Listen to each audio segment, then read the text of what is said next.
বিস্তীর্ণ আলু ক্ষেত দেখেন। এই যে এটা হলো আলু গাছ, আর এটার নিচে ঠিক এই মাটিগুলার এখানে ভিতরে কিন্তু এই আলুটা হয়। দেখেন বিস্তীর্ণ মাঠে এই আলু, আর এই যে মাঠগুলো দেখতেছেন কত বড় মাঠ দেখছেন, এই মাঠগুলো চাষাবাদের জন্য করছে। এগুলা হয়তো ভুট্টা করবে বা ধান লাগাবে। আর অনেক জায়গায় আলু করেছে, কিছু জায়গায়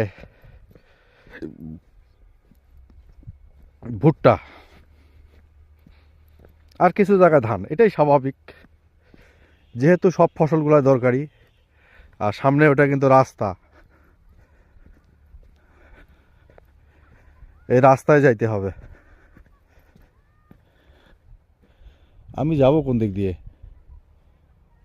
ও মাই গড, এদিক দিয়ে যাই। এই যে আরেকটা মাঠ আলুর, কত বড় মাঠ এটা।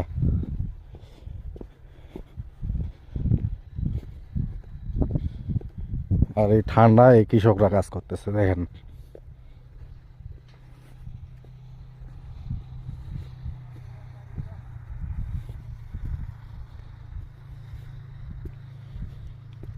এই আলুগুলা কি দেশি নাকি হরেন্ট? বড়গুলা নাকি ছোট আলু? এটা বড় আলুর না দাম নাই? হ্যাঁ, তারপর আলু করছেন? ও তাও তো একটা কাজের কাজ হবে। খাবে তো, মানুষ না খেলে গরু খাবে। তো যাক, আপনারা দেখতে পাচ্ছেন যে এই যে দেখতেছেন কত কষ্ট করে কৃষকরা ফসল ফলায়। আর আমরা এই কৃষকরা যে ফসল ফলায় এটার কিন্তু আমরা মূল্যই দেই না। হ্যাঁ, সিন্ডিকেট করে আলুর দাম একবার বাড়াই দেই, কৃষকের কাছ থেকে কম মূল্যে নেই, আর ভোক্তার কাছে বেশি দামে বিক্রি করি। এটাই হলো বাংলাদেশ। দেখেন কৃষকরা কি পরিশ্রম করতেছে, এই কুয়াশা অতিক্রম করে, কত ঠান্ডা, একবার কি বোঝার চেষ্টা করেন একবার।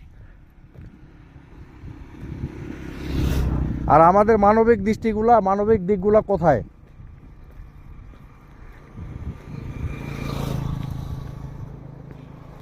আর এই পাশে দেখেন, এই পাশে সরিষা ক্ষেত, এটা বীজ উৎপাদন হবে, সরিষার বীজ।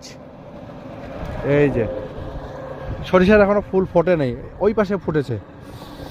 সরিষার ফুলটা একটু দেখি।